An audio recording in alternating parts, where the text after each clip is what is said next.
Vestea că a început războiul l-a trezit pe Serhi la ora 4 dimineața, când a fost sunat de către mama sa din Kiev, în timp ce se afla în interes de serviciu la un hotel din Budapesta. Ucraineanul a sosit ieri în România doar cu hainele în care este îmbrăcat, împreună cu soția și fiul său. Luați pe nepregătite de izbucnirea războiului, acestora le lipsesc însă documentele necesare deplasării în afara țării natale. Echipa Tele2 Drobeta i-a dat lui Serhi ocazia de a povesti întregii lumi cum s-a năruit lumea sa într-o singură zi. Serhi, tell me your story. We woke up at 4 a.m. with the air blasts in the air, right? And that's what we refused, denied to believe until the very last moment, except for some individuals. And yeah, that's when my mom woke me up when I was in the hotel in Budapest on my way to some profession. So I was one of those lucky people to be outside of the country at that moment. And my wife and the baby, and because I was out of home, we asked my mother-in-law to stay with the wife and the baby. So they were in Kiev. So and now? Yeah, now they're with me here in Baile Herculane, thanks to so many beautiful, noble Romanian people.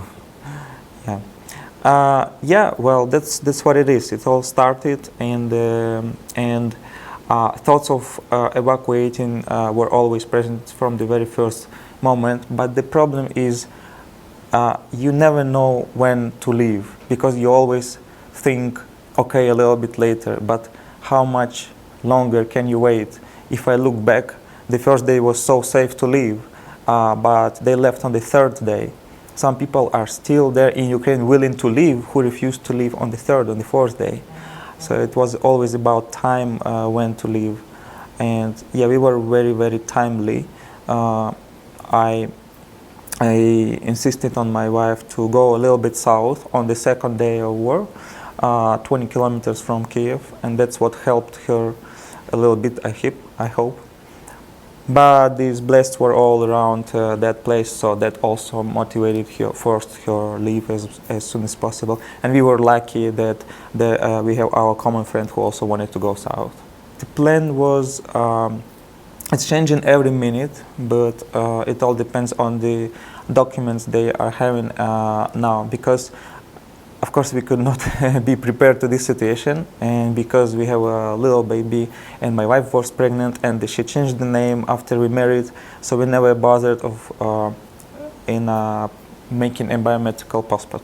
So they entered as refugees, and there are many restrictions now as to what to do now. So the plan is to first obtain something, they are legal, but to obtain something permanent, and that it will be easier to think next. Because I was in Hungary and I moved here now, this is what I wear for I've been wearing for 5 days, 6 days already. Yeah, but of course, our friend Dani, our common friend with my wife and me, we were on the same ship once working there. So he hosted us, and of course we have everything now: the beautiful house, the clothes, we got also, I should mention, I was so happy to see it all. Diapers, some food, there was even clothes, but I didn't have time and I didn't really need it. At the border near Siret, actually, right near Siret, there was so many volunteers. I could not expect to see it. Romanian guys, your guys, who could share what they were sharing.